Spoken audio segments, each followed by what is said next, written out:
Good morning, future fellow weirdo of the flock. How are you? Did you take your medicine? Because I did not take mine. But I'm going to tell you where we left off. Um, they, um, hold on. Oh, they finished everything they had to do. And then Solomon made non-Uden servants and had to pay extra taxes and money and whatnot.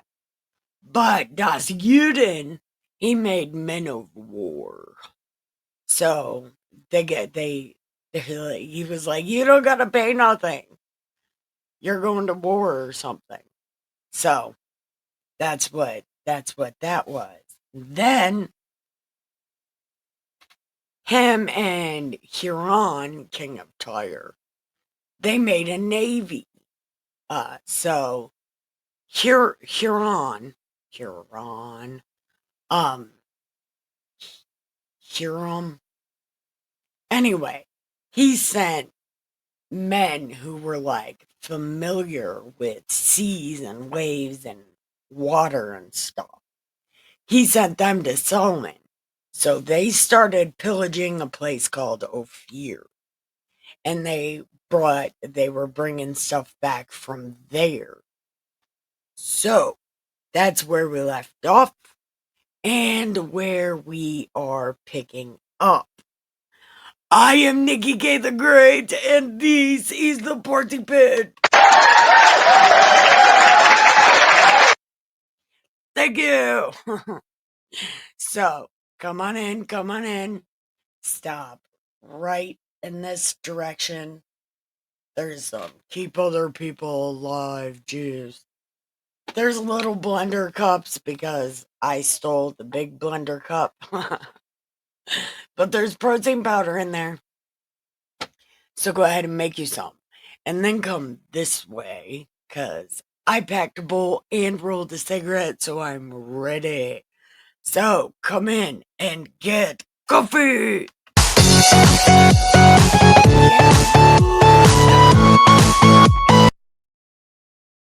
Okay, so chapter 9. And when the Queen of Sheba heard the fame of Solomon, she came to prove Solomon with all her questions at Jerusalem. And she brought a whole bunch of shit. So, the Queen of Sheba. Now, my theory on her, I think I've told you before, I think she plundered her own country and gave it to Solomon. And she was asking Solomon for advice on how to save her country. But either she got killed on the way back, or she never went back. Or she went back and didn't listen to him. Something happened.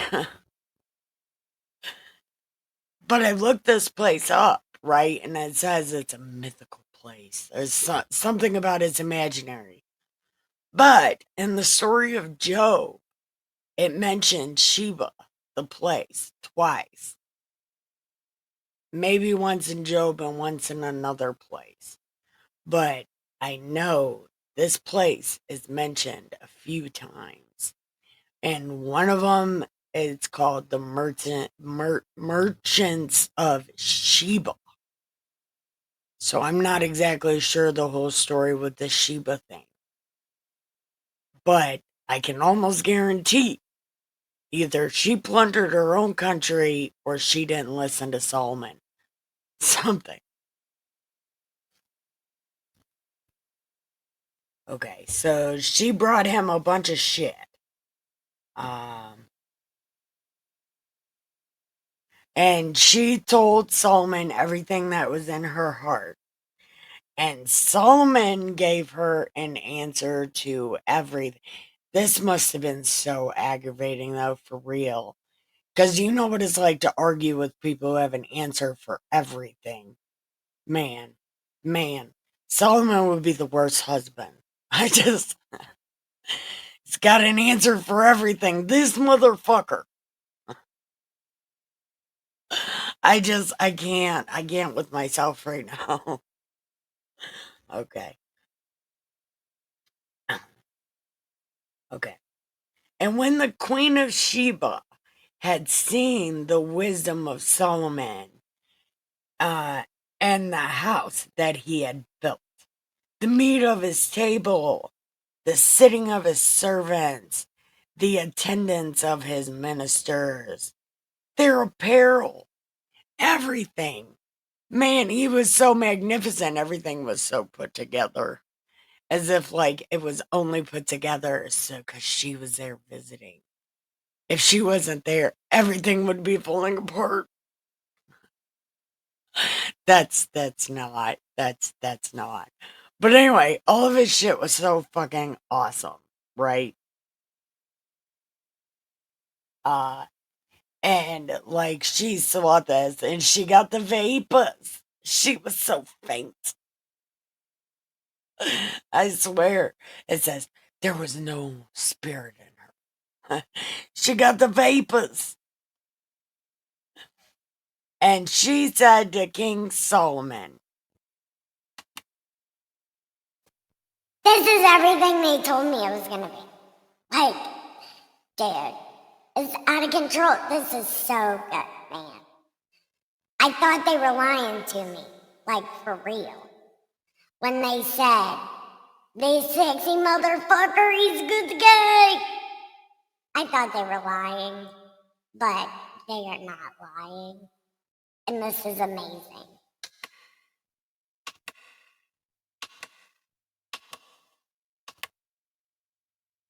so, oh, okay, okay, okay. And then I heard, happy are your men and happy are your servants. Listen, everybody comes to hear you. Everybody comes to see you. You're such a nice guy. You're high-fiving interns in the hallway. I mean, who does that? Nobody high-fives interns. Are you kidding? I don't know. But dude, you are like a dream. Okay? So, blessed is the Lord your God that delighted in you to set you on his throne to be king for the Lord your God, because your God loved Israel to establish them forever. Therefore, he made you king over them to judge and to do justice. And she gave the king 120 talents of gold, spices in great abundance. She gave him more than America has ever given Israel ever in the whole entire land of ever. That's how much she gave him. And that's why I think she plundered her own country. Something was happening. There's a reason people don't want you to know about this place. I don't know what it is. It told me it was imaginary. But in Job and in another place, it mentions it also, and they're merchants. Long after this. So, I don't know. But I think she plundered her own country. This is like, if I can't have it, no one can. I give it to Solomon. So, nobody did anything ever. Okay. And the servants of Hiram and Solomon, which they brought from, they brought a bunch of shit from a place called Ophir. And they brought him algum trees and precious stones. And the king made of the algum trees terraces to God's house and to the king's palace, and harps and psalteries for the singers. And there were none there was none seen before in the land of Judah. Okay, and this algum tree, this is extinct or something? Do any of these like things still exist? Because there's a whole bunch of stuff like that's gold, but it's wrapped around wood, and I think some of it might be this algum tree, but it's supposed to be extinct or something, so I don't know. So they came back. Okay. And so King Solomon gave the Queen of Sheba all her desire, whatever she asked, besides that which she had brought unto the king. So she turned and went away to her own land and her servants. Oh, so her and her people went back to wherever they came from. But Solomon gave her the answer to all of her questions. And she didn't listen to him. I don't know that to be true. Now, the weight of the gold that came to Solomon in 1 year was 660 cents. Hold on. This is all the gold in 1 year was 666 talents of gold. Okay. So, beside that which Chapman and fuck kind of word is that? Hold on. Besides that which Chapman and merchants brought, and all the kings of Arabia and the governors of the country brought gold and silver to Solomon. Okay, so it was 666,000 plus all this other shit.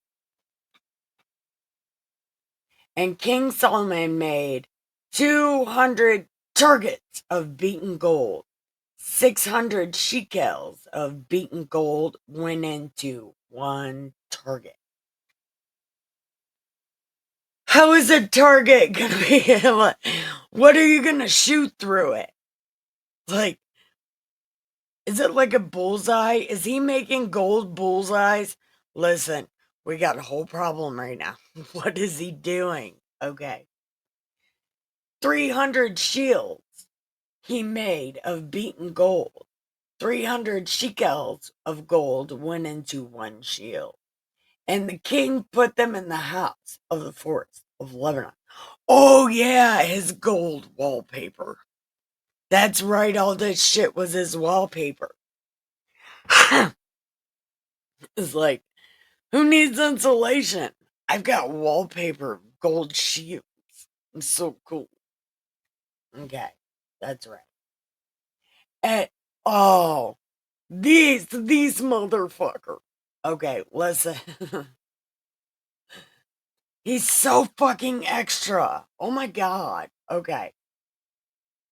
The king made a great throne of ivory and overlaid it with pure gold. Is there at least a pillow? Like, is there a cushioned seat? Oh my god, this will give you hemorrhoids. Forget about it. Look, this fugazi. Okay, anyway.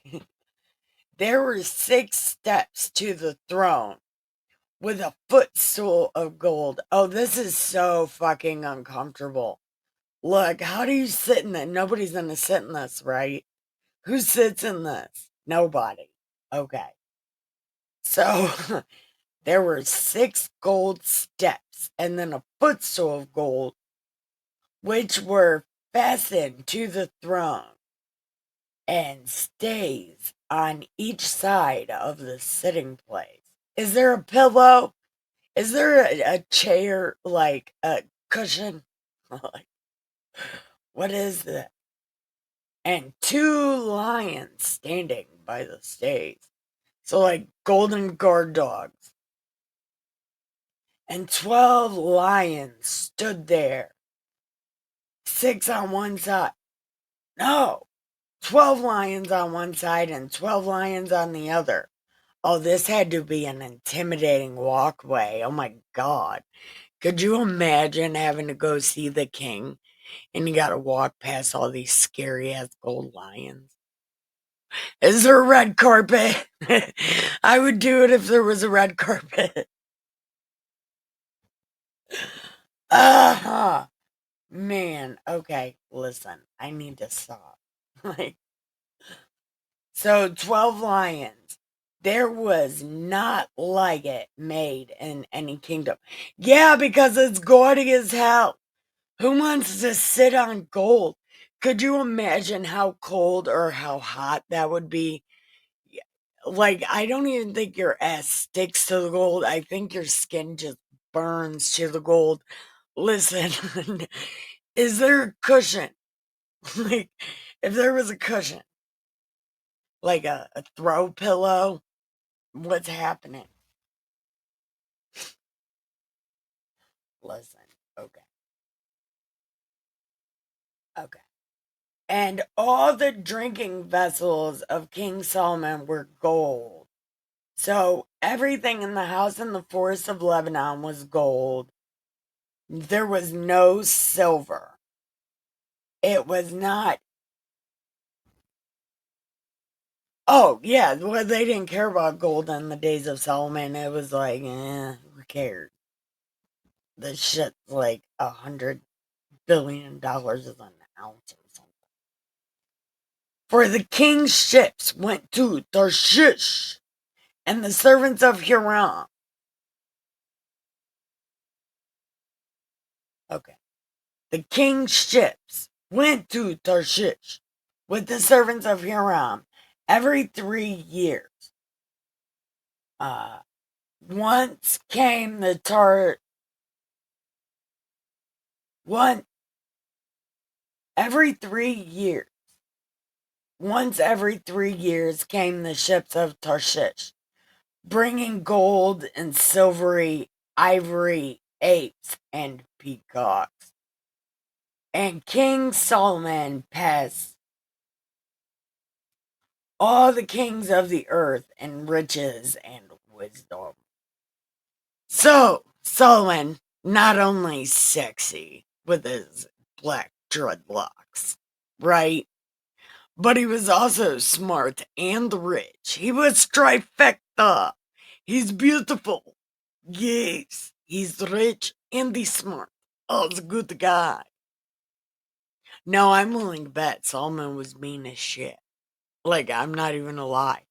For much of a poet as his dad was, David was not a nice guy. And I'm willing to bet Solomon was not a nice guy either. Even though he was smart doesn't mean he wasn't mean. So, I hear you crying, asshole. Yeah, I hear you. Get up here. So, I'm willing to bet Solomon was probably mean. Because David was kind of mean. Go. Get up there, fat ass. No. No. Don't even. I see. No, come on. Get down here. Come on. Right now. Okay. So anyway, I'm willing to bet Solomon was not a nice guy. Okay. Hold on. Okay. Okay. And all the kings of the earth sought the presence of Solomon to hear. Okay. So everybody went to Solomon to hear his TED talk. So, Solomon was holding TED Talks before there ever was a TED. And everybody came to see him. And I bet he sold out stadiums and arenas like Jordan Peterson. Okay. And they brought every man his present, vessels of silver, gold, raiment, harness, and spices, horses, mules, a rate year to year. Okay, so what was Solomon just selling tickets for like, if you got a lamb or whatever, you can come see my TED Talk. And Solomon had 4,000 stalls for horses and chariots, 12,000 horsemen who he bestowed in the chariot cities and with the king at Jerusalem. Blue, damn it, quit. I'm trying to read, asshole. Okay, hold on. Oh my god, where am I at? Okay. And Solomon, and he bestowed, okay. And he reigned over all the kings from the river, even to the land of the Philistines and to the border of Egypt. And the king made silver in Jerusalem as stones and cedar trees he made as the sycamore trees that are in the low plains in abundance. And they brought unto Solomon horses out of Egypt and pretty much all the lands. Now, the rest of the acts of Solomon. Oh, wait a minute. Okay. The rest of the acts of Solomon, first and last, they're written in the books of Nathan and in the prophecy of Ahijah and in the visions of Edo, the seer against Jeroboam, the son of Nebat. I don't know that because Jeroboam ain't for. Get down, come on, get down. No, don't get down. Oh, I didn't wanna. Okay. Anyway, Jeroboam ain't for a long time for now. And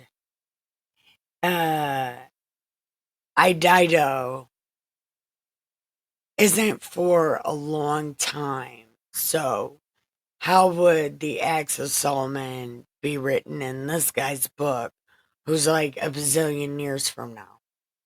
So I don't exactly know. But okay. And Solomon reigned in Jerusalem over all Israel 40 years. And Solomon slept with his fathers, and he was buried in Zion with David. And Rehoboam, his son, reigned in his stead. Okay, I was hoping we would get through more than one chapter. But I talk too much. Hashtag sorry, not sorry. I just talk a lot. I can't help it. I know stuff about what's happening. And I don't know how the story of Solomon is written by a guy like 7 generations from now. And I don't know the book of Nathan or where it's even at, or the prophecy of Ahijah, who is also a couple kings from now.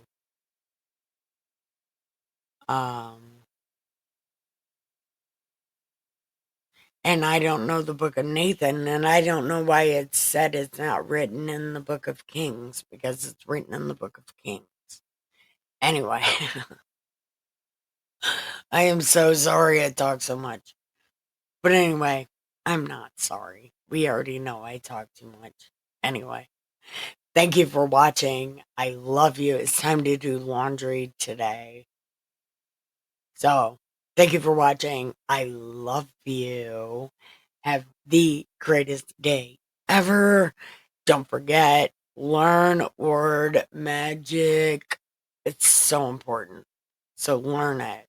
And then keep your head down, your nose clean, your shoes tied. Don't get ready. Stay ready. Listen. I love you. Have the greatest day ever. Bye.